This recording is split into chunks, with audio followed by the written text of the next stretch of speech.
첫 번째 이슈는요, 타다 얘기 좀 해보겠습니다. 차량 호출 업체, 그리고 신생산업이죠. 기존의 택시 업계와 격렬한 충돌을 빚었는데 검찰이 개입을 했군요. 보시죠. 정부가 1년 손 넣은 사이 회원 125만 타다 법정에 선다. 이렇게 돼 있습니다. 이미 많은 분들이 이 서비스를 이용하고 계시거든요. 자, 검찰 판단이 이렇습니다. 렌터카가 아닌 불법 택시다. 이재용 수호카 대표 등 불구속 기소했다. 이런 내용입니다. 검찰 사실상 택시와 같은 서비스로 판단을 했습니다. 그러니까 법을 어겨서 지금 사업을 하는 거다는 거죠. 검찰의 판단입니다. 그런데 타다 지금 차량이 1,400대고요. 기사는 9,000명이 일을 하고 있습니다. 엄청나게 규모가 커졌습니다. 그리고 100만이 넘는 회원들이 있습니다. 법원이 위법으로 판단하면 차량 호출 서비스 앞으로 힘들어질 것이다. 여러 가지 또 얘기가 있습니다. 관련 기사 하나 더 있습니다. 보시죠. 자, 이재용 대표 어제 검찰의 기소 소식이 알려진 뒤 이렇게 불만을 표시하죠. 대통령이 네거티브 규제 말한 날 기소라니. 네거티브 규제라는 건요, 법에 규정이 돼 있지 않는 한 아주 된다는 겁니다. 그러니까 좀 더 자유롭게 할 수 있는 거죠. 근데 우리나라 규제는 네거티브보다는 포지티브 규제, 그러니까 법에 정해진 것만 하라는 규제가 많거든요. 그 규제를 바꾸는 방향으로 가고 있는데 대통령이 이렇게 얘기한 날 이게 기소가 됐다. 이렇게 불만 표시를 하고 있는 겁니다. 1년 달린 타다가 불법이라는 검찰 이렇게 돼 있는데요. 관련 기사 하나 더 있는데 이번 기사는 좀 더 상황에 대한 분석이 들어 있습니다. 한쪽에선 상생, 한쪽에선 퇴출. 정부 규제 엇박자의 혁신산업 혼란이다. 그렇죠. 차량 호출 서비스 많은 나라에서 이미 활발하게 사업을 하고 있고요. 우리나라도 들어왔는데 뭐 새로운 산업이라고 굉장히 각광을 좀 받았어요. 그리고 정부에서도 굉장히 그동안에도 긍정적으로 봤는데 택시업계 반발이 일으면서 기존 산업과 충돌을 빚으니까 정치권에서도 이슈가 돼 있죠. 내용 보겠습니다. 국토부 실무논의기구 구성에 택시업계 타다 상생 추진했지만 검찰이 기소를 했죠. 이 기소 발표에 제동이 걸릴 듯하다. 그러니까 이게 지금까지 추진했던 정부 방향하고 또 이게 뭐가 좀 잘못 갈 수도 있다는 거예요. 국토부 예상치 못한 결론에 당혹하는 모습이다. 위법성 여부는 법원에서 가려지게 됐다. 뭐 이런 내용입니다. 자, 그럼 여기서요. 뭐 이 내용과는 직접적으로 관련 없습니다만 어제 문재인 대통령 어제 AI 육성하겠다 얘기하면서 여러 가지 규제와 관련된 얘기를 했거든요. 그 모습 확인해 보겠습니다.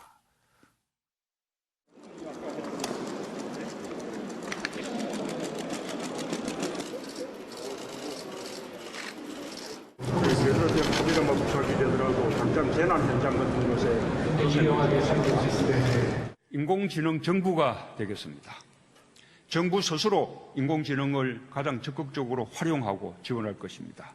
포괄적 네거티브 규제로 전환하고 분야별 장벽을 가감하게 허물어서 우리 인공지능이 세계에서 가장 빠르게 발전할 수 있을 것입니다. 새로운 산업이 등장해서 시장을 만들고 있는 것이냐? 아니다. 기존에 있는 산업을 침해하고 있는 것이다. 이렇게 이해가 나오죠. 그래서 뭐 상생이란 부분, 퇴출이란 얘기 자꾸 나오고 있습니다. 최영선 의원께서는 이 상황을 지금 어떻게 이해하고 계십니까? 일단 어제 저는 뭐 좀 예상치 못한 시점에서 예상치 못한 기소가 이루어졌다 이렇게 봅니다. 그래서 아까 계속 기사를 소개할 때도 보면 엇박자라든가 혼란이라든가 이런 단어가 등장하는데 방금 화면으로 보셨다시피 어제 제가 시점을 예상치 못한 시점이라고 얘기했던 것은 문재인 대통령이 역대 대통령 중에서는 처음으로 첨단 기술 개발자 그 컨퍼런스에 참석을 했습니다. 개발자 모임에 참석을 했습니다. 역대 대통령 중 처음으로 참석을 해서 어떤 말씀을 하시냐 하면은 IT 강국에서 AI 강국으로 가야 된다. 그러면서 그 방법으로 마음껏 상상하고 마음껏 도전할 수 있는 마당을 펼쳐주겠다. 이런 말씀을 하신 겁니다. 그래서 예상치 못한 시점. 대통령께서는 이렇게 마음껏 상상하고 마음껏 도전하라고 하는데 기소가 이루어졌다는 거고 그다음에 예상치 못한 내용이라고 하는 것은 그동안 이 타다가 불법이냐 아니냐에 대해서 국토교통부라든지 정부 측에서 법의 회색지대다. 그러니까 애매하다. 그래서 이걸 불법으로 볼 수도 있고 불법이 아닌 걸 수도 볼 수 있다. 해석에 따라 좀 달라질 수 있다. 좀 이런 입장에서 규제를 안 하고 있었고, 예. 대통령은 이제 그러면은 마음껏 상상하고 도전하라는 말은 예.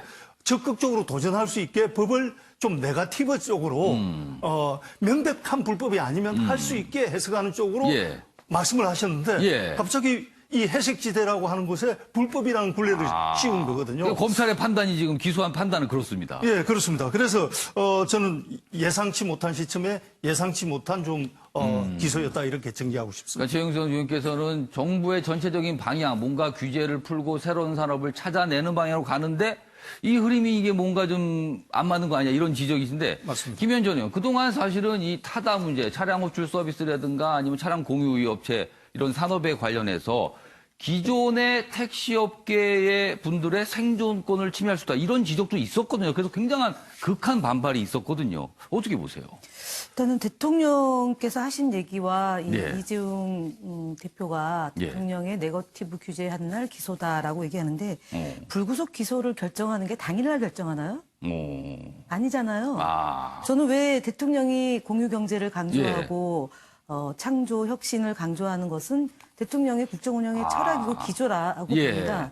근데 이재용 대표가 갑자기 대통령을 연결시키는 건 제가 볼 때 무리하다. 그건 무리하게 지금 어떻게 보면 끌어들인 거다. 네, 그 상황을. 기소 재판 받아보신 분들은 알고 그다음에 예. 검찰의 입장이라는 게 예. 당일날 결정하고 대통령이 미리 말씀하실 걸 알고 그날에 맞춰서 불구속 기소 안 예. 합니다. 그래서 그건 지나치게 정략적 접근이라고 저는 보고요. 사실 이번에 검찰 기소는 지난 2월에 이제 고발이 이루어지면서 이루어졌기 그동안 때문에, 뭐 조사가 네. 이루어진 뒤에 나온 네, 겁니다. 그럼 2월에 고발이 이루어졌는데 지금 예.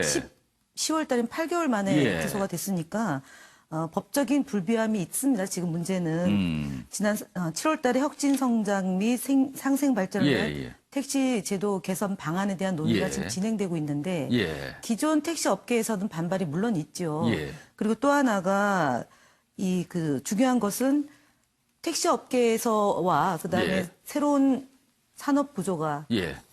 상생하는 구도가 돼야 되는데 예. 그렇지 못하다는 지적도 많이 있는 거라고 저는 봅니다. 그래서 이 부분에 대해서 어느 한 새로운 산업이 예. 기존의 산업을 예. 망가뜨리거나 예. 독점하는 형태로 가서는 안 된다라고 어. 보고요.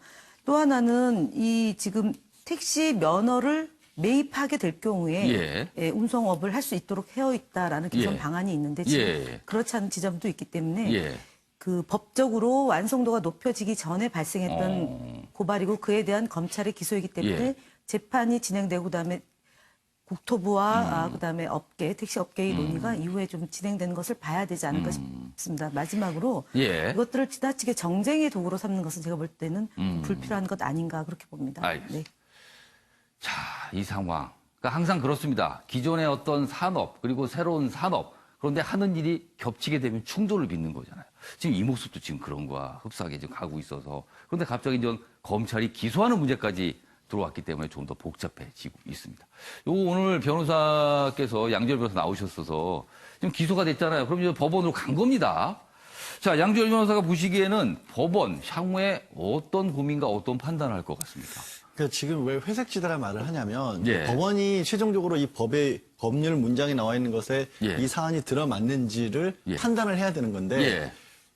요즘에 뭐 이것만 그런 건 아닌데 이 예. 법을 만들 때는 지금 타다와 같은 현상이 벌어지라고 전혀 상상할 수 없었을 때 만들어진 사실 지금 법규상으로는 그런 거는 감안하지 않았겠죠. 당연히 있을 수 없는 거죠. 예. 문제가 뭐냐면 없었던 사회 현상을 옛날의 법을 가지고 이게 맞는지를 판단하려는 그런 상황이 돼버린 거예요. 예. 그래서 저는 사실 뭐 정치적 입장을 떠나서 검찰이 이런 정도의 사회적 문제에 네. 먼저 발을 들이고 판단을 하겠다고 나선 것 자체가 사실 좀 굉장히 잘못된 행동이라고 보고 있어요. 왜냐하면 말씀드렸다시피 지금 상황은 그때 법을 만들었을 때 여기군사법을 만들었을 때 그때의 기준으로 얘기할 수가 없기 때문에 국토부도 얘기를 하고 있고 예. 국회에서도 논의를 알고 있고 택시업계 뭐 다른 그 관련 업체들이 법에서 직접 관할하고 자세히 알고 있는 게 이제 국토부죠. 그러니까 그 그쪽에서 지금 한참 1년 넘게 예. 고민하고 있는 시점에서 옛날 법을 가지고 자 어긋나요라고 지금 형사처벌을 들고 나왔고 그러면 양지열 변호사 보시기에는 검찰이 지금 고발을 일단 받았단 말이에요. 그래서 그걸 좀 처리했는데 어떻게 판단했어야지 더 옳다고 보세요? 미뤘어야죠. 국토부에도 지금 사실 조회를 했었고 의견을 예. 조례한 상황이었는데 그걸 기다리지 않고 지금 기소를 했다는 정부의 거예요. 정책 방향을 좀 지켜보겠다. 그러니까 당연히 법을 만들어진 법을 적용하는 기관인데 검찰이나 법원은 예. 지금 상황은 새로운 법을 검찰이나 법원이 해석을 통해서 만들겠다고 나선 거거든요. 굉장히 잘못됐다고 봅니다. 자, 이재용 전 의원. 이재용 전 의원 지금 저 전직 의원이시면 만약에 현직이시라면 법을 만들 수가 있잖아요. 발의하시고. 그러면은 이 사안과 관련해서 법을 발의하신다면 어떤 내용으로 발의를 하시겠어요? 매우 힘든 부분인 것 같아요. 왜냐하면은 지금 검찰이 나온 얘기가 예. 렌터카가 아닌 불법 택시다라고 얘기하잖아요. 이거 불법이라고 지금 그래서 불법 맞습니다. 택시라고. 맞습니다. 근데 우리 일반 시민들이 타다를 탈 때는 예. 렌터카를 불렀다 생각하지 않습니다. 택시로 택시를 불렀다 인식하시는 생각을 분이 합니다. 많죠? 그럼 택시는 맞아요. 예. 그리고 렌터카의 사업 구조도 보면 예. 이게 택시업이 맞거든요. 분명히. 그렇기 때문에 이것이 지금 현행법이 맞지 않기 때문에 이게 불법이다라는 건 피해갈 수 없는 것 같아요. 예. 아까 말씀하셨던 뭐 회색 지대가 있어서 그거 부분에 대해서는 아쉬움이 없지 않아 있지만은 그거는 맞는 것 같고. 근데 이제 한 가지 지적할 수 있는 부분은 예. 정치권이 그동안 뭐를 했냐는 거죠. 죄송합니다. 예. 지금 사회적 대타협 기구를 만들었잖아요. 예, 예. 근데 사회적 대타협 기구에서 이렇다 저렇다 할 만한 확실한 그 솔루션을 내놓지 못하고 있었어요. 물론 그것이 뭐 시간이 오래 걸리지 않겠느냐 이런 예. 큰 사회적 이슈를 다루는 데 예. 있어서 그렇지만 특히 생존에 걸려 있는 부분에 예. 있어서 하지만 그럼에도 불구하고 처음에 시작할 때 굉장히 빠른 시일 내에 신속하게 어떤 솔루션을 내놓을 예. 거라고 예고했던 거하고는 달리 예. 이것도 아니고 저것도 아닌 사이에서 벌써 6개월, 1년이 지나가 버린 겁니다. 그렇기 때문에 정부는 예. 제가 이재용 그 대표가 한 얘기 중에서 예. 저는 사실 그 타다에 대해서는 법적으로 문제가 있기 때문에 이거는 충분히 논의가 더 돼야 된다고 생각을 하는 사람이지만 예. 한 말에 대해서 하나 동의하는 게 있습니다. 혁신을 위해 피해보는 전통 사업을 보듬는 건 예. 혁신 기업이 아닌 정부가 해야 된다. 이런 사회적 갈등이 있는 걸 정부가 직접 나서서 매우 적극적으로 해줘야 되는데 그 부분이 매우 미흡했다. 이런 지적은 좀 겸허히 받아들여야 될 것 같습니다. 자, 시청자 여러분께서 뭐 아시는 분도 있지만 모르시는 분도 있을 것 같아요. 타다가 택시가 아니었나? 타봤는데 택시 같은데 이렇게 말씀하시는데 이게 법적인 그런 규정을 정확하게 따지고 들으면 실체는 이렇습니다. 타다는요, 렌터카입니다. 근데 렌터카에 기사가 같이 와서 서비스를 제공하는 거예요. 그리고요, 원래 렌터카는요, 이른바 승용차는 렌터카에 기사가 같이 올 수가 없습니다. 11인승 이상 승합차에만 기사가 같이 올 수 있습니다. 그런 상태를 이용해서 지금 서비스를 하는 건데, 그러니까 소비자들이 받아들이는 그런 실체와 실제 법적인 실체가 다른 그 충돌 지점도 분명히 있습니다. 아무튼 타다 논란. 벌써 100만 명 이상 회원 가입해서 많은 분들이 이용하고 있는 상황에서 이런 일이 있어서 좀 더 복잡한 상황으로 가고 있습니다. 어떻게 생각하십니까? 순서를 진행해 보겠습니다. 패널 네 분의 한 방이 있는 해설 들어보겠는데요. 주제 보시죠.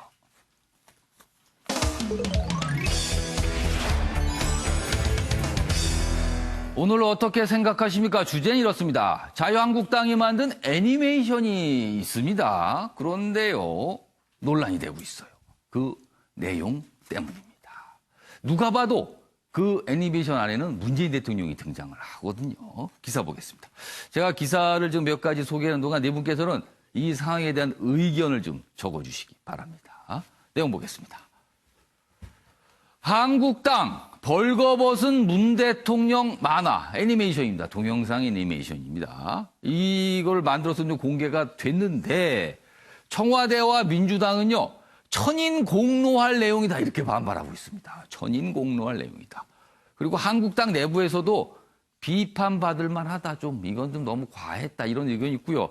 반면에 지도부에서는 뭐 이 정도도 못하나, 이거는 풍자고 패러디다 이렇게 또 설명도 나와 있습니다. 여기 보시면 그 애니메이션 중에 한 장면이 있는데 이렇습니다. 여기 보시면 보세요. 누가 봐도 문재인 대통령 얼굴을 묘사한 거잖아요. 그런데 이 속옷 하나만 입고 있고 벌거벗은 상태입니다. 그리고 여기 뒤쪽에 보시는지 모르겠지만 여기 조국 전 법무장관이 있는데 뭔가 손에 이렇게 차고 있습니다. 그래서 뭐 이게 은팔찌다 뭐 이렇게 묘사가 되어 있는데 뭐 이런 장면들이 들어가 있는 동영상입니다. 관련 기사 더 있습니다. 보시죠. 이쪽입니다.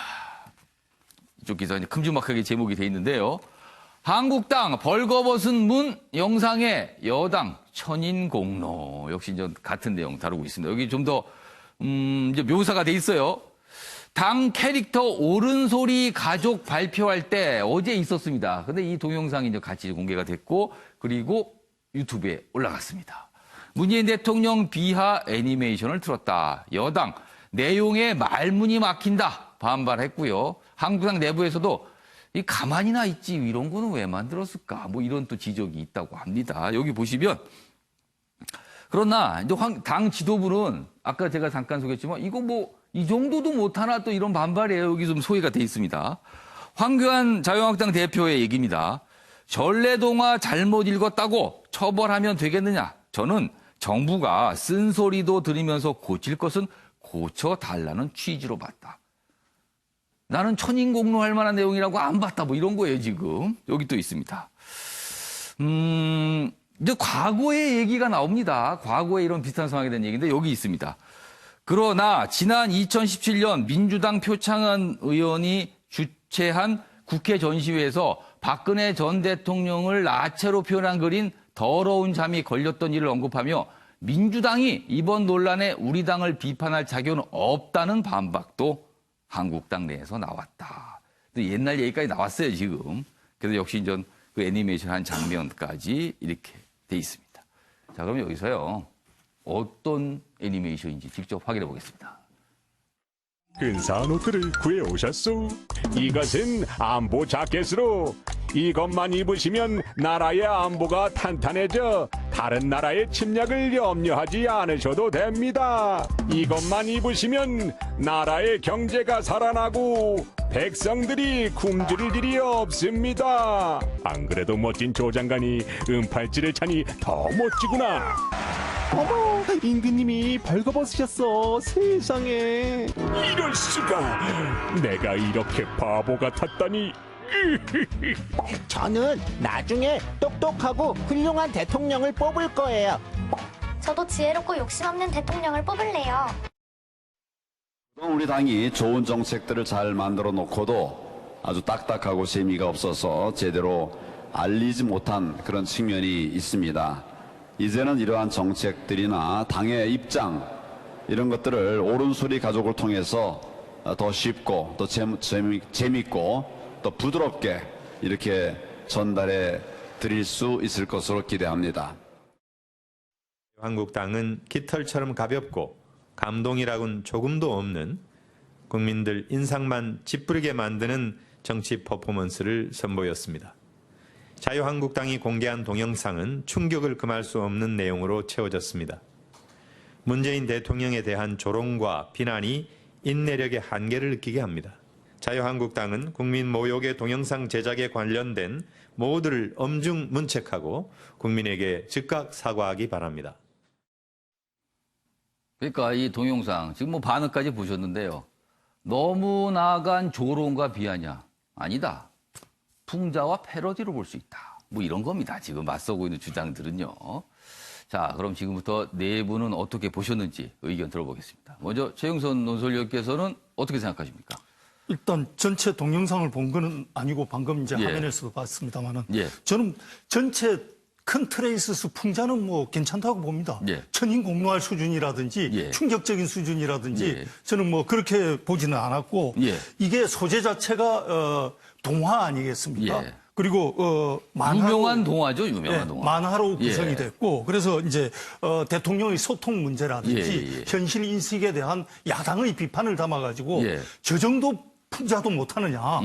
예를 들어서 우리나라의 민주주의 발전 과정이 결국은 권위주의를 허무는 것인데 대통령에 대해서 저런 비판도 못하면 과연 민주주의라 할 수 있겠느냐. 다만 몇 가지 부분에 있어서는 눈살이 찌푸려지는 대목이 있었습니다. 그러니까 이 표현들을 보면은 저도 이렇게 소개하기가 좀 뭐한데 뭐 하여튼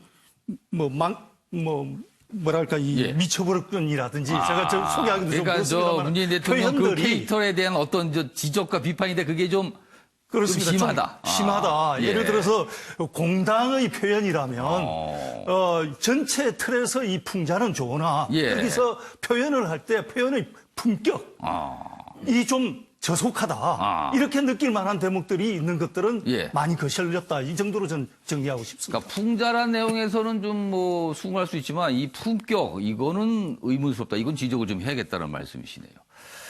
자, 김현전 의원께서는 1, 2, 3 이렇게 지적을 해주셨습니다. 설명해 주세요. 최근에 자유한국당이 국민들이 납득하지 못할 행보를 연일하고 있습니다. 예를 들어서 폭력행위를 한 의원들에게 가산점을 주겠다고 했다가 여론의 문매를 맞고 뭐 철회를 한다거나 예. 또 장관을 그만두게 했다고 해서 표창장을 주고 예, 예. 상품권을 주는 그리고 그동안 그래 왔다. 예. 그러니까 상품권하고 표창장을 주기 위해서 받기 위해서 의도적으로 장관을 낙마시키는 일에 올인해 온 정당이다라고 봐야 되겠죠. 그건 결국은 문재인 대통령의 국정 운영이나 예. 국정 철학에 하등 상관없이 무조건 반대만 해오고 비난만 일삼아왔던 정당의 모습을 보여준 거다라는 예. 거고 세 번째로는요. 앞서 언론에 보도된 것만 보셔서 그렇지만 예. 전체 내용을 보면 예. 제가 볼 때는 제일 심각한 거는 마지막 장면인 것 같습니다. 네. 아마 한번 보시면 한 이것을 4분 한 30초 정도 됩니다. 전체 예, 영상은요. 풍자라고 얘기할 수 없습니다. 그리고 품격 운운하게 하기 전에요. 예. 솔직히 말해서 전두환 노태우 정당 아닙니까? 후회 정당 아닙니까? 이명박 전 대통령 구속됐고요. 예. 박근혜 전 대통령 예, 구속됐습니다. 지금 조국 전 장관은 조사조차 안 받았는데 마치 이상한 상황을 연출케 하고 상상케 합니다. 이것은 만약에 이게 개인이 작성을 해가지고 했다라면 우선 예. 넘길 수 있지만 예. 공당의 대표가 가서 격려사까지 하고요. 그리고 이것이 홍보위원회에서 만들어지고 예. 중앙당 후원회에서 예. 그 지원하는 형태의 예. 행사였습니다. 그래서 제가 볼 때는 더 이상 논란을 만들지 마시고요. 예.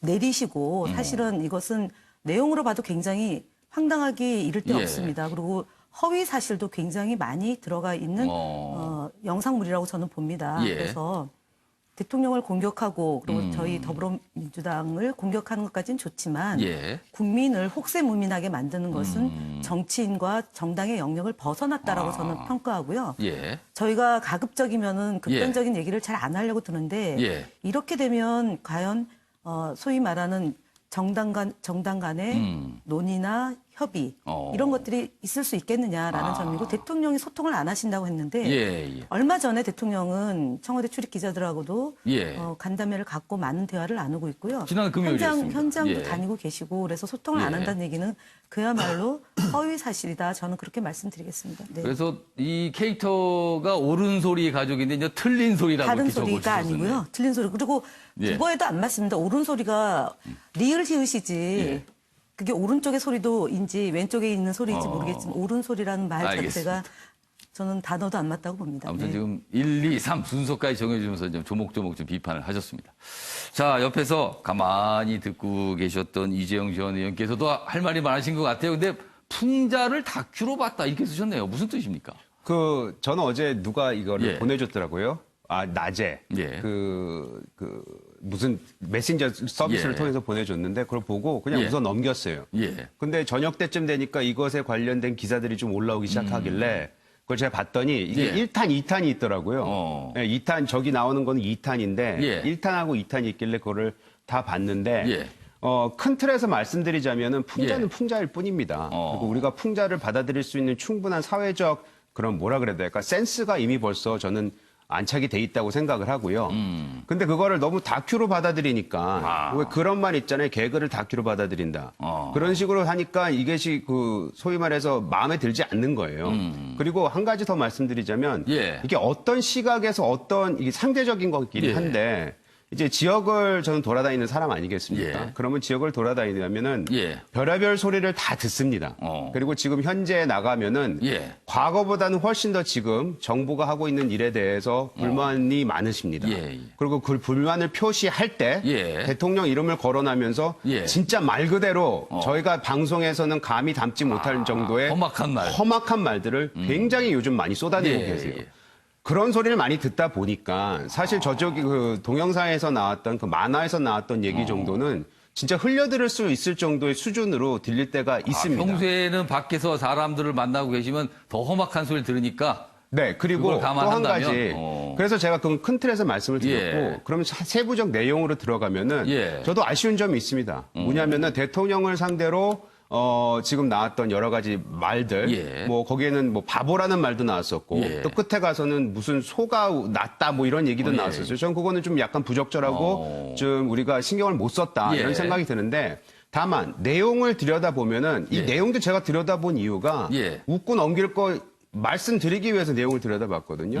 근데 거기는 정책적 비판이 꽤 많이 담겨져 있습니다. 알아듣기 쉽게. 그렇습니다. 예. 뭐 대북 정책 얘기도 있는 것 같아요. 안보에 대한 얘기가 나와 있고요. 예. 지금 경제 상황 아시다시피 예. 이 정부가 2.7% 성장시킨다고 약속을 했는데 예. 지금 2%도 못 만들 것 같다고 얘기가 나왔고 예. 홍남기 부총리가 뭐라 그랬습니까? 불과 얼마 전까지 아무 문제 없다 대통령도 괜찮다고 했는데 이거 위기 상황 같다는 예. 식의 뉘앙스의 말들 지금 하고 있습니다. 예. 그것이 민간 레벨에서는 시민 사회에서는 예. 엄청나게 힘들게 지금 다가오고 있습니다. 일상생활이 불가능할 정도로 예. 경제 상황이 매우 악화되고 있습니다. 이런 부분들에 대해서 그나마 사람들한테 좀 듣기 쉽게끔 이런 문제들이 있다라고 얘기를 한 것이기 때문에 예. 저는 다시 말씀드리지만 예. 마지막 부분에 있어서 저는 부적절한 부분이 있다고 생각하지만 정책적인 내용이 최소한 담겨 있었다는 부분에 있어서 예. 내용도 좀 봐주시라 이런 말씀 좀 드리고 요거는 싶습니다. 제가 이재용 전에게 추가 질문 한번 드려볼게요. 사실 이 애니메이션 동영상이요. 이른바 자유한국당을 지지하신 분들은 아마 그냥 가볍게 어떻게 보면 또 재밌게 봤을 수도 있어요. 그리고 반대로 민주당을 지지한 측에서는 굉장히 불편한 심정 그리고 어떻게 화가 나서 볼 수도 있을 것 같아요. 근데 이제 중요한 거는 그 가운데 계신 분들, 이른바 이제 중도층들이 이 동영상을 봤을 때 어떻게 좀 받아들였을까? 이거는 어떻게 보세요? 그분들은 어떻게 좀 중도에 받아들였을까요? 계신 분들도 예. 이게 중도 우냐 중도 좌냐에 따라서 좀 틀려질 것 또 같기는 중도 해요. 우, 중도 좌를 따지는 겁니까? 네, 저는 그 부분에 있어서는 좀 틀릴 부분이 있다고 예. 생각을 하고요. 한 가지 확실한 건 뭐냐면 예. 중도층이 불과 얼마 전까지는 이 정부를 매우 지지했다는 건 저희가 받아들여야 하는 사실인 것 예. 같습니다. 하지만 그분들이 많이 이탈하는 것도 저희가 봤습니다. 그는 조국 사태를 보면서도 예. 우리가 봤고 또 지금 나빠진 경제 예. 상황, 안보 상황 이런 정책들에 대한 결과물이 예. 제대로 나오지 못하니까 그런 부분에 대해서도 불만을 가지고 계시다고 생각을 하거든요. 예. 그분들이 그럼 이 애니메이션을 보면서 예. 이 애니메이션이 잘못됐으니까 이건 틀렸다라고만 대통령을 옹호할까요? 라는 생각은 저는 한번 해볼 수 있다고 생각합니다. 알겠습니다. 뭐 이번엔 양지열 변호사 정체성 혼란 무슨 뜻입니까? 자유한국당이 뭐 하는 데인지를 잘 모르겠어요. 그러니까 뭐냐면 저 애니메이션의 수준을 굳이 따져본다면 예.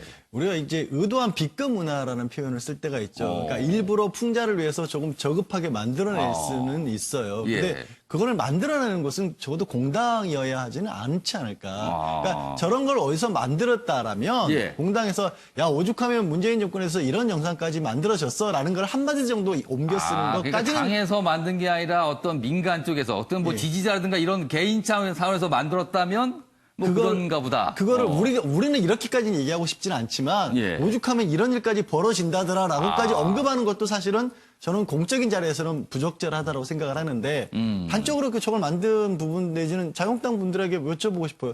적어도 MBN 같은 그런 그 채널에서 예. TV에서 저거 틀어도 될까? 틀 수 있을까? 저게 적절한 행동일까? 라고 봤을 때 저는 도저히 이해할 수 없는 상황이라고 보고요. 예. 뭐 정치권을 향해서 목소리대로 지지하고 지지하지 않은 쪽, 예를 들어서 인터넷 댓글만 포털사이트 예. 댓글만 가도 정말 험한 얘기도 심하게 많이 나오고 합니다. 양쪽부터. 근데 그것들을 공당에서는 받아들여서 승화시켜서 뭔가 그 어떤 나라의 지도층으로서의 역할을 해야 되는데 예. 지금 저 모습은 오히려 거기에 올라타서 야 지금 목소리 시끄러운 데 있어 이렇게도 얘기하고 이렇게 이거를 즐기고 있는 것 같아요. 예. 그러면 분열만 획책하는 것밖에 안 될 것 같다. 이게 무슨 정치를 하자는 게 아니라 예. 그냥 밑바닥 싸움을 하자는 걸로밖에 안 보여요. 아무튼 이 동영상 어제부터 많은 분들이 아마 보셨을 거예요. 지금도 있습니다. 그리고 오늘 많은 신문들은 전체적으로 보면은 뭐 다양한 시각에서 보기지만 전체로 보면 약간 좀 비판적으로 다루고 있는 기사가 많습니다. 사실은요. 저 한마디만 드리면 예, 예를 김현정 들어서 의원님. 저희 더불어민주당에서 예. 씀 채널이라고 있지 않습니까? 예. 씀 채널에서 예를 들어서 애니메이션을 만들었는데 예. 한교안 대표를 팬티만 입혀가지고 동영상을 만들었으면 자유한국당에서 어떤 반응을 보였을까 되게 궁금합니다. 저작거리에서 나오는 그런 국민들의 여론은 다양하게 듣는 건 맞습니다. 예, 예. 앞서 우리 양 변호사님도 얘기하셨지만 공당이 그것도 후원의 예. 명의의 홍보물입니다. 이게 예. 아마 제가 볼 때는 올해 안에 이제 11월, 12월 달이면은 중앙당 후원금을 모금하기 위한 작업의 일환으로 아마 이 예, 홍보물을 예. 만들어서 예, 예. 자극적이고 예. 그리고 조금 뭐 이 좀 극단적인 성향을 띈 지지자들을 결집시켜서 후원금을 모금하기 위한 용도로 만들었는지 모르겠지만 예. 제가 볼 때는 좀 정말 수준을 좀 봐야 될 거라고 저는 봅니다. 그리고 여성이든 남성이든 예. 아무리 이 영상물을 만들어서 웃기자 예. 하겠지만 예. 적어도 이 복장에 대해서 만하지만 이건 좀 아니라고 봅니다. 그럼 예를 들어서 예. 여성 대통령이면 이 그림을 어떻게 만들 건지 저는 궁금합니다. 그래서 지금 말씀하신 것 뭐 다 할 수 있다라는 얘기는 예. 개인적으로 다 할 수 있다라는 거지만 공당은 저는 그러면 안 된다고 자, 생각합니다. 이재용 전 의원께도 짧게 뭐 반론 내지는 뭐 해명할 기회 드릴게요. 저한테 질문을 하시고 저 예. 쳐다보시고 네, 답변을 하세요. 네. 일단은 저기 기사에도 나와 있지만은 예. 여성 대통령을 나체로 만들어서 예. 하는 그림을 그려본 경험이 있는 민주당이 과연 그런 얘기할 저희가 만든 거 자격이 아니에요? 있나? 잠깐만요. 알겠습니다. 그 부분은 사실관계를 분명히 하겠습니다. 아니, 잠깐만요. 그 사진을 예. 가지고 와서 국회에서 예. 올리도록 그거를 그건 제가 장소를 그 부분은 제공을 잠깐만요. 나중에 설명해 주시고요. 예, 예. 일단 말씀하세요. 그거를 제공을 해주셨던 부분에 예. 있어서는 그것을 뭐 논할 수 있는지 모르겠고 그 자격 저기에도 나와 예, 있지만은 그리고 또 한 가지 예. 만약 그 황교안 대통령도 아니죠. 황교안 대표에 대해서 예. 그런 풍자를 만들었다면은 그렇습니다. 질문이 아까 있었습니다. 그 질문에 대해서 자유한국당 당연히 그 안에서 또 뭐라고 얘기를 하겠죠. 예. 하지만 저는 그거 받아들여야 된다고 생각을 합니다. 그런 내용을 가지고 정책이라든지 이런 부분에 있어서 예. 패러디로 만들어서 만드실 예. 거면 얼마든지 만들어서 올리셔도 된다고 생각을 합니다. 다만 제가 양재열 변호사님이 예. 하신 말씀에 대해서는 어느 정도 수긍을 합니다. 예. 어떤 부분이냐. 예. 이런 부분들이 외부에서 만들어져서 그것을 받아들이고 그걸 예. 승화시켜서 오히려 정치적인 수사를 통해서 좀 더 예. 점잖게 했어야 되는 부분이 없지 않느냐. 예. 그런 방법은 없었겠느냐. 예. 그걸 굳이 우리가 뭐 만들어내는 것도 웃기지만 만약 그런 일이 자연스럽게 생겼더라면은 오히려 그런 방법이 있었다면 택하는 것이 훨씬 더 좋았지 않을까라는 아쉬움은 남아 있습니다. 알겠습니다. 아까 그 얘기는 요거는 요 기사로 다시 한번 제가 강조해 드릴게요. 지난 2017년 민주당 표창원 의원이 주최한 국회 전시회에서 박근혜 전 대통령을 나체로 표현한 그림 더러운 잠이 걸렸던 일. 그때 논란이 꽤 됐었죠. 이거는 민주당이 뭐 그리거나 준비한 건 아니고 주체는 표창원 의원이었습니다. 그것도 요건 다시 주체 한번 아닙니다. 주체가 아니라고요? 주체가 아니고요. 장소만 예. 제공해서 논란이 됐던 거고 그 정도 사안에 대해서 당은 그럼 이 기사가 징계를 잘못 줬습니다. 쓴 기사 건가요? 잘못됐습니다. 표창원 의원이 주최한 게 아니라 표창원 의원이 장소 제공을 네, 해줬다. 그리고 주체는 제가 알기로는 표현의 자유를 예. 주장하는 한 단체, 미술 단체에서 주최한 행사입니다. 그러면은 네. 김현 전 의원 설명을 따라서 네. 민주당 표창원 의원이 국회 전시회를 장소 제공을 제공한 했고 겁니다. 주체는 다른 곳에 했지만 그 그림이 국회에선 전시됐다. 예, 요거 맞습니다. 바로 잡겠습니다. 네. 아무튼 요 부분입니다. 요 부분 가지고도 다시 또 얘기들이 나오고 있어요. 자, 동영상 민감합니다. 지금 정치권. 근데 어떻게 보면 그만큼 정치권이 굉장히 지금 날이 서 있다라는 걸 또 보여주는 게 아닌가 싶기도 합니다. 알겠습니다. 이번에는요, 사회 분야 기사로 넘어가겠습니다. 첫 번째 기사입니다. 어떤 지금 약이 논란이 되고 있습니다. 그런데 이 약이요, 원래 사람에게 쓰는 약이 아닙니다. 보시죠. 펜벤다졸, 강아지 구충제입니다. 개에게 쓰는 겁니다. 근데 펜벤다졸 열풍이 위험수이다. 식약처, 먹지 마세요라고 지금 강력히 얘기하고 있습니다. 이게 동물 구충제인데 이게 암에 무슨 효능이 있다. 그러니까 외국에서 어떤 분이 본인이 이거 먹고 뭐 암이 괜찮아졌다 뭐 이렇게 하면서 유튜브 동영상이 처음에 있었어요.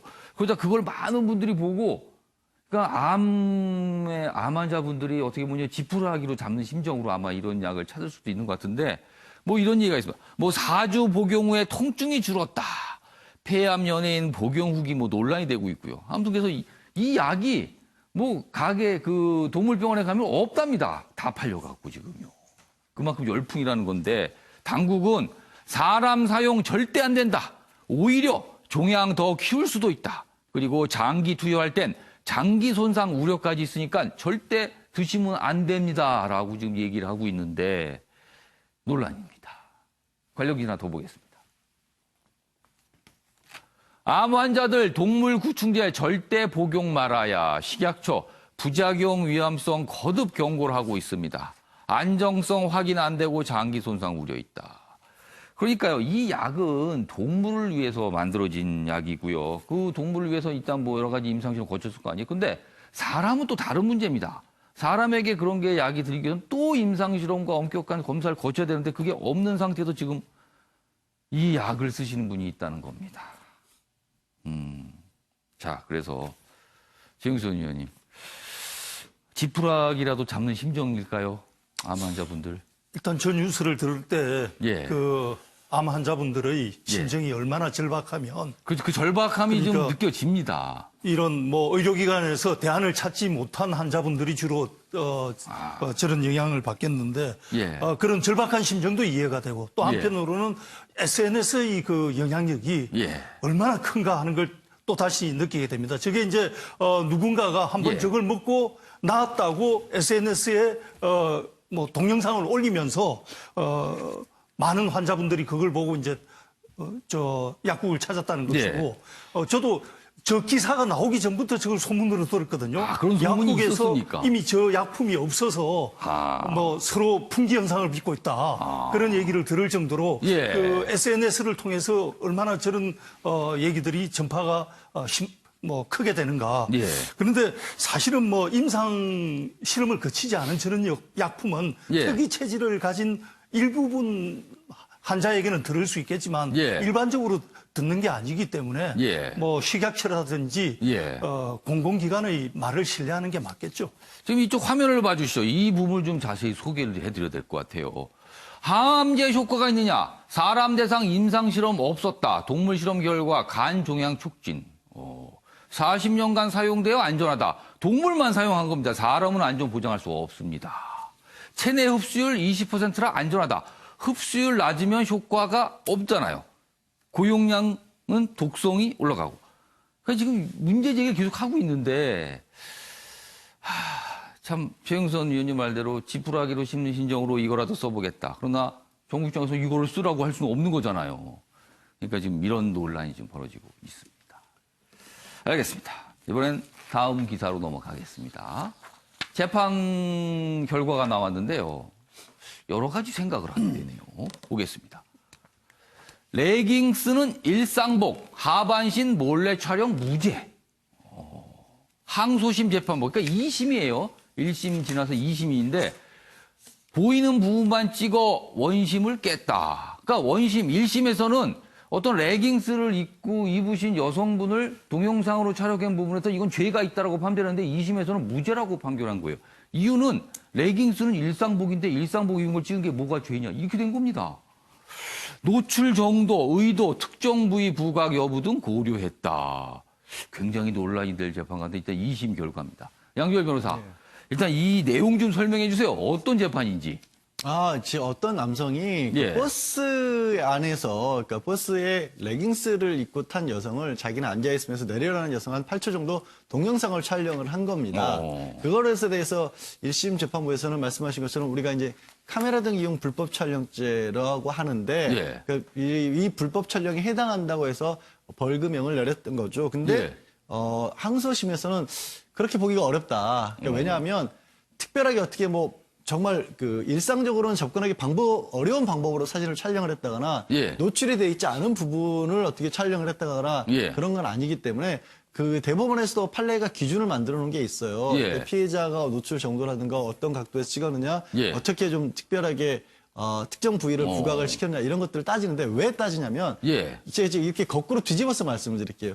이게 지금 카메라 등 이용 불법 촬영이 되려면 성적 욕망이나 수치심을 불러일으킬 만한 다른 사람의 신체를 촬영을 했었어야 되는데 만약에 저 여성이 그냥 저 여성을 있는 그대로 찍은 거잖아요.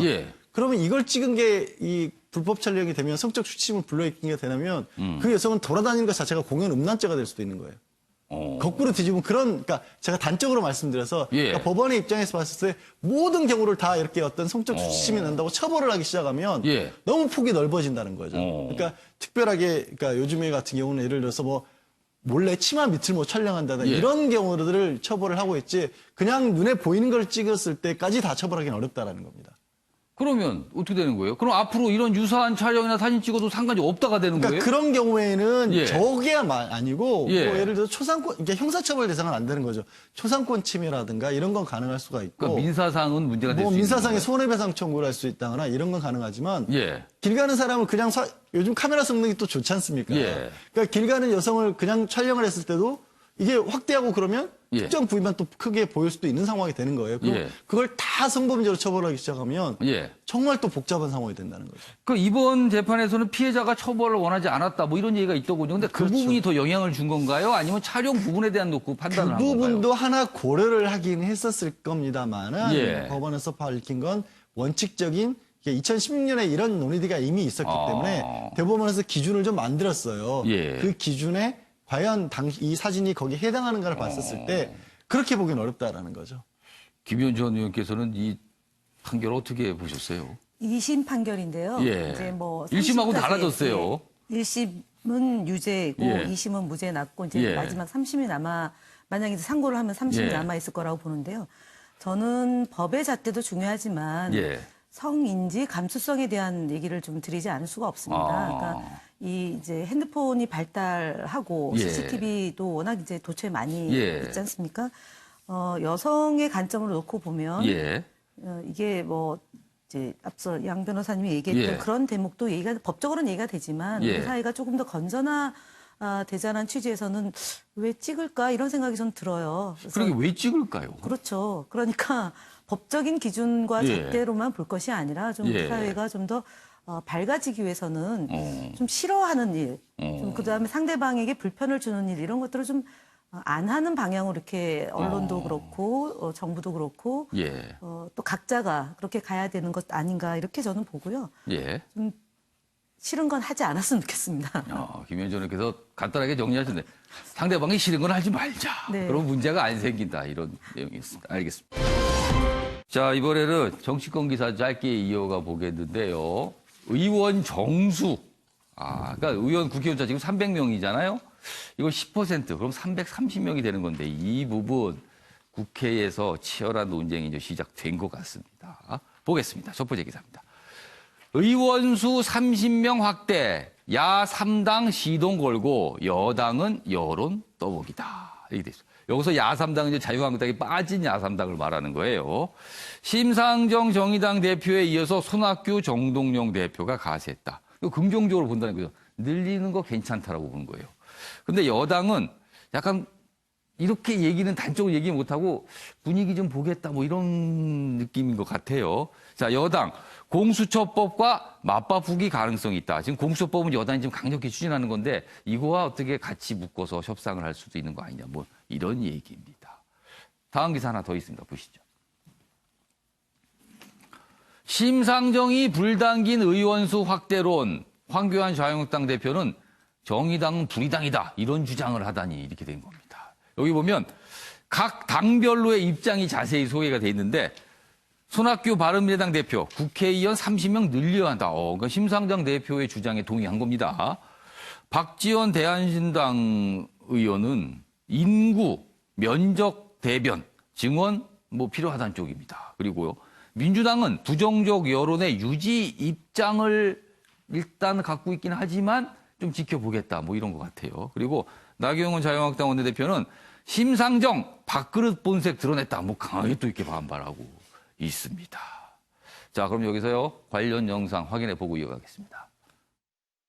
정의당이 준연동형 비례대표제를 얻기 위해서 정의당의 영혼을 팔고 민주당 이중대가 되어 불의한 조국의 수호에 앞장선 것을 우리는 지금도 생생히 기억합니다. 국민은 그래서 불의당이라고 부르고 있습니다. 그런 처지에 의원 정수를 확대하자는 것은 정말 염치가 없는 일입니다. 권력과 의석수의 눈이 멀어서 정치 허언증에 이른 것 아닌가 하는 생각이 듭니다. 해당 거짓말 발언 즉각 철회하고 사과하십시오. 선거제 개혁을 밥그릇 싸움으로 정쟁으로 격화시키면서 정치 혐오를 부추기는 자 누구입니까? 바로 자유한국당입니다. 국민들이 정치를 혐오하고 불신할수록 국회의원의 존재 가치가 바닥으로 추락할수록 안심하고 자기 밥그릇 챙길 수 있다고 생각하는 대한민국의 정치 세력은 오직 자유한국당밖에 남지 않았습니다. 보셨죠? 치열합니다. 발언들 치열합니다. 자, 먼저 김현 전 의원께 민주당 입장이 좀 궁금한데 민주당은 의석 10% 늘리는 거 반대하는 쪽입니까? 아니면 이건 어느 정도 여지가 있다라고 해서 뭐 이렇게 논의할 만하다고 보시는 겁니까? 어떤 입장입니까? 저희는 300석을 예. 가지고 보고 예. 있고요. 예. 그래서 거기서 연동형 비례대표제 225석 플러스 75석 예, 지금 예. 현재 당 노는 그대로 있습니다. 제가 사실은 궁금한 거는 자유한국당이 예. 이제 야당에 대해서 공격을 하는데 예. 그럼 자유한국당이 선거구제에 대한 입장이 뭔지가 안 나오고 있거든요. 예. 사실은 나경원 원내대표가 일전에 비례대표제를 없애고 예. 의원 정수를 10% 줄여서 270석으로 그렇습니다. 가져가겠다라는 270석으로 만든 건데 겁니다. 지금 그걸 그대로 고수하면서 여야 협상을 하겠다는 건지 지금 한교안 대표는 정의당에 대해서 뭐 불의당이라고 표현까지 하면서 얘기하고 그다음에 이제 나경원 원내대표도 강도 높은 비난을 하는데 예. 입장을 좀 내놨으면 좋겠습니다. 그리고 지금 이것은 선거구제 개편안은 이미 선진화법으로 예. 해서 상정이 되어 있어서 예. 공수처법은 오늘 부의될 수 있는 거고요. 예, 가능성 그다음에 얘기가 있습니다. 예, 내달 11월 27일이면 선거구제 예. 개편안도 상정이 됩니다. 예. 그러니까 야당에 대해서 공격하고 또 더불어민주당에 대해서 자꾸 의혹의 눈길을 보낼 예. 것이 아니라 현재 상정된 법안에 대해서 어떻게 논의할 건지에 대한 구체적인 계획도를 내놔야지 알겠습니다. 한편에서는 영상불로 대통령을 예. 음해하고 한편으로는 야당 그다음에 여당 공격하는데 입장이 뭔지 알겠습니다. 궁금합니다. 네. 그러니까 일단 300석에 대해서는 민주당은 유지하는 네. 쪽에 일단 그거는 당의 입장이라는 거는 유지하고 있는 거네요. 근데 협상의 여지는 있다고 좀 보세요? 좀 늘리는 부분에 대해서는? 그거는 이제 김종민 의원이 예. 어차피 저희가 이제 공수처법을 먼저 하고 예. 선거구제 개편을 나중에 하려고 했지만 예. 어쨌든 야당의 반발로 지금 선거구제 개편 다른 야당들은 같이 해야 된다는 거잖아요. 상황이기 예. 때문에 선거구제법에 대한 얘기를 머리를 맞대서 대안을 만들자라고까지만 되어 있지 구체적으로 어떤 방안인지에 대해서는 아직까지는 내놓고 그럼 있지는 답변을 않습니다. 보니까 네. 전체적으로 지금 열어둘 수는 있다라는 쪽이신 것 그렇지는 같으네요. 않습니다. 예, 알겠습니다. 거기까지는 아니고요. 네. 자, 이재용 전 의원께 발언기를 드려야 될 것 같아요. 지금 김현 의원이 질문을 하셨어요. 한국당은 그럼 이 선거법 개정안에 대해서 무슨 안을 갖고 있는 거냐? 그걸 물어보셨어요. 설명해 주세요. 절대적으로 300석 이상을 넘길 수는 없죠. 예. 300석은 넘어가는 건 절대 안 된다. 절대 안 된다가 지금 당의 입장이고요. 270석에서 양보해서 300석으로 온 거라고도 볼 수 있는 부분이겠죠. 예. 뭐 협상만 언어만 따지다 예. 보면은. 근데 저는 그렇게 생각합니다. 예. 큰 틀에서 보면은 지금 300석을 유지하지 말고 늘리자는 이유 중에 하나가 아까 예. 무슨 지역 균형 말씀하셨고 인구 비례 말씀하셨습니다. 그리고 또 어떤 사람들은 그런 얘기를 해요. 지금 대한민국 예산이 늘어나면 늘어날수록 한 사람의 국회의원이 맡아야 되는 예산 규모가 커지니까 그거를 좀 더 섬세하게 보기 위해서 우리가 늘려야 되는 게 아니냐 이런 말씀도 하시는 분들이 있는데 저는 그거에 반대한 이유가 뭐냐면 지금 현재 모든 세상이 굉장히 효율적으로 빠르게 움직이고 있습니다. 기술의 발전에 의해서. 대통령께서 말씀하셨는데 AI 강국이 되겠다는 부분도 그거하고 일맥상통하는 거예요. 그것이 민간 쪽에만 적용이 되는 게 아니고 정치권에도 정책 쪽에 분명히 적용이 됩니다. 그 뜻은 뭐냐? 국회의원 한 명이 할 수 있는 일, 효율적으로 할 수 있는 일이 예전보다 훨씬 늘었고 늘어가고 있습니다. 속도도 굉장히 빠르게 늘어가고 있기 때문에 그런 부분을 고려했을 때 국회의원 정수를 늘리는 거는 굉장히 정치적인 발언이다라고밖에 볼 수 없는 것이고 지금 현재 그거에 관련해서 우리가 의심의 눈초리를 바라볼 수밖에 없는 부분은 뭐냐면 지금 민주당은 300석을 해서 고정됐다고 하지만 솔직히 말해서 늘리는 것에 대해서 절대 결사 반대라는 얘기는 안 하고 있습니다. 그러니까 혹시 늘리는 것에 대해서 암묵적으로 동의하고 있는 것이 아니냐. 특히 어떤 그렇게 시점에 지금 자유한국당은 이재용 전 의원은 의심하고 있는 거네요. 그렇죠. 왜냐하면 특히 이 시점이기 때문에 무슨 시점이냐. 공수처법하고 지금 선거법하고 지금 야합을 일으키면서 서로 주거니 받거니 하는 것이 아니냐라는 대목이 보이는 시점이기 때문에 그 의심의 눈초리를 저희가 내려놓을 수가 없죠. 야당의 역할은 그런 의심이 있을 때는 그거를 목소리를 내는 것이 야당의 역할이라고 생각합니다. 그러니까 한국당은 300석 넘는 거 절대 안 된다는 입장입니다, 지금. 자, 다음 기사가 여기 있습니다. 문재인 대통령 1호 공약 공수처법 오늘 본회의 부의될 듯하다. 지금 문희상 국회의장이 이걸 이제 부의하는 쪽으로 무게가 실린다. 뭐 이런 기사가 나오고 있어요. 민주당 부의 강행 요청에 문희상 의장 고심 끝 수락할 듯하다. 한국당 명백한 국회법 위반이다. 여야 물리적 충돌 가능성도 있다. 지금 오늘 사안까지 이렇게 맞물려 있는데 이게 좀 오늘도 지켜봐야 될 것 같아요. 최영선 의원께서는 뭐 이 사안까지 감안하셔서 의원 숫자 지금 10% 늘리자 이런 주장이 나왔고 뭐 동조하는 쪽도 있고 반대하는 쪽도 있습니다. 어떻게 보십니까?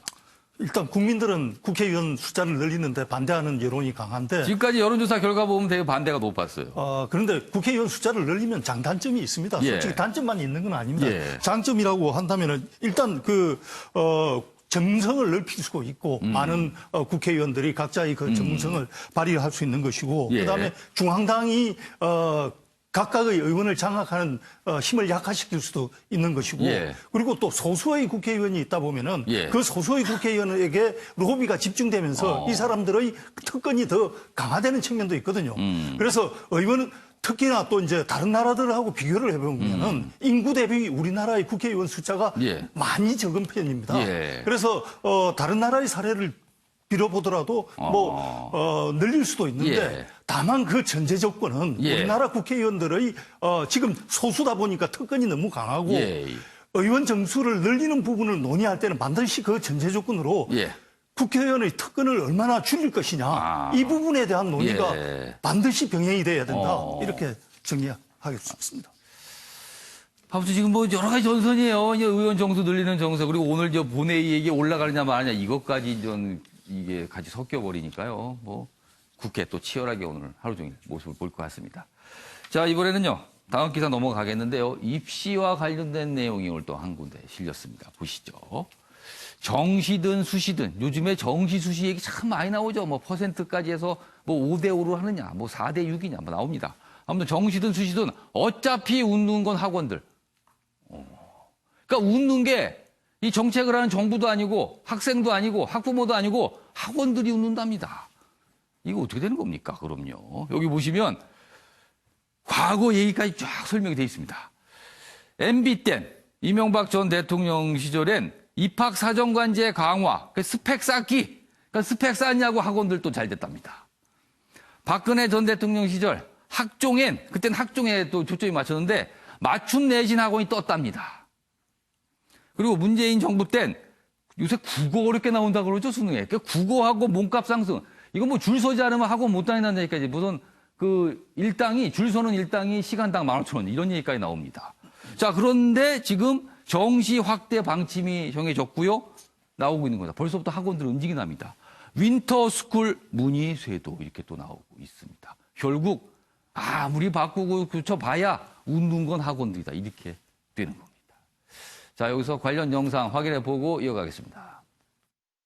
정시가 명사는 아닌 줄은 알지만 그래도 지금으로서는 차라리 정시가 수시보다 공정하다라는 입시 당사자들과 학부모들의 목소리에 귀를 기울여야 합니다. 결국 핵심적인 문제는 입시에 영향력이 크고 경쟁이 몰려있는 서울의 상위권 대학의 학생부 종합 전형 비중이 그 신뢰도에 비해 지나치게 높다는 데 있을 것입니다. 정부는 이 문제를 해결하기 위해 이들 대학의 정시 비중을 일정 수준 이상 지켜줄 것을 권고한 바 있지만 그것만으로 부족하다는 것이 국민의 시각입니다. 수시에 대한 신뢰가 형성될 때까지 서울의 주요 대학을 중심으로 수시와 정시 비중의 지나친 불균형을 해소할 방안을 조속히 마련해 주기 바랍니다. 자, 저렇게 오늘도 뭐 보면 지금 최근에 학원가가 들썩들썩한답니다. 저렇게 확인해 봤지만요. 문재인 대통령이 정시 확대 방침을 정했잖아요. 그 이후에 이달 11월에 이제 입시 제도를 발표할 텐데 이재용 전 의원. 뭐 어떻게 바꿔든 학원들이 발빠르게 움직이니까 이게 기존의 학교가 움직이는 게 아니라 학원들이 움직이고 그걸 또 의존하게 되는 그래서 사교육만 또 번성한다. 이런 내용입니다, 지금. 개인적으로는 정시 확대 환영합니다. 예. 근데 말씀하셨듯이 지금 학원들은 예. 발빠르게 움직이고 있죠. 예. 특히 지금 정부에서 나온 다른 안, 특히 2025년인가요? 예. 지금 자사고, 외고 이런 것들을 다 이제 일반고로 전환한다. 그렇게 됐을 때 지금 강남 8구가 다시 8학군, 예. 강남 8학군이 다시 부활하는 게 아니냐 이 걱정들이 되고 있어요. 이미 부동산 가격 그것을 상해서 예. 움직이고 있고 그런 부분들이 다 연관이 돼서 학원들의 이 생존력을 과연 우리가 어떻게 컨트롤할 수 있을까 정부가 어떤 예. 정책을 가지고 나올 수 있을까가 큰 숙제일 거라고 봅니다. 그러니까 그동안 입시 제도를 바꾸면서 주요 이유 중에 하나가 사교육을 좀 잠잠하게 만들려고 한다였는데 바꿀 때마다 오히려 지금 보셨죠? 사교육만 계속 커지고 있는 상황으로 가고 있습니다. 자, 다음 기사는 검찰과 관련된 내용입니다. 보시죠. 검찰 개혁이 법무부 산하입니다. 검찰 정보 수집 폐지 이렇게 얘기합니다. 그러자 검찰 내부에서는 부패 적발 가로막는 거냐 또 이렇게 좀 지적을 하고 있습니다. 개혁위는 표적 수사, 정치적 악용 소지가 있으니까 검찰이 정보 수집하는 거 막아야 된다.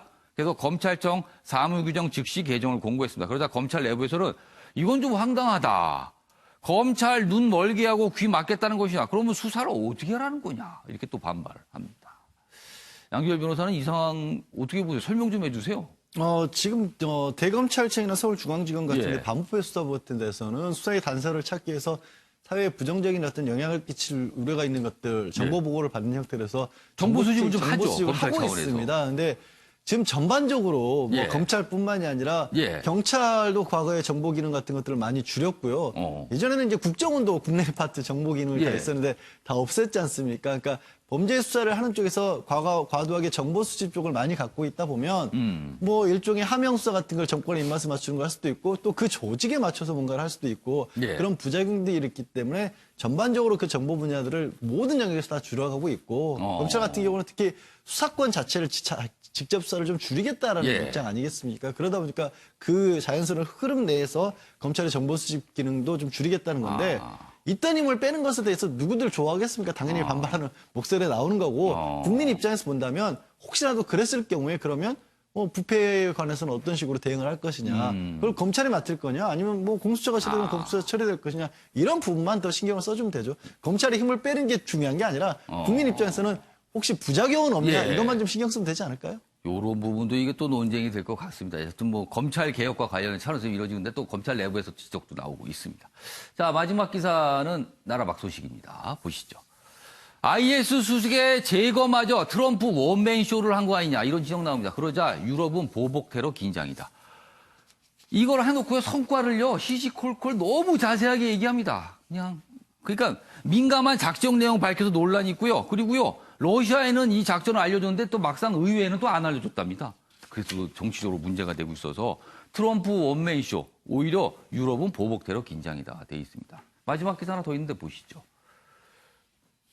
지금 준비된 후계자 카르다시 IS 재건 노린다. 지금 IS 수계가 제거됐는데 후계자가 있답니다. 그래서 또 테러 굉장히 공포스러운 상황으로 가고 있다고 합니다.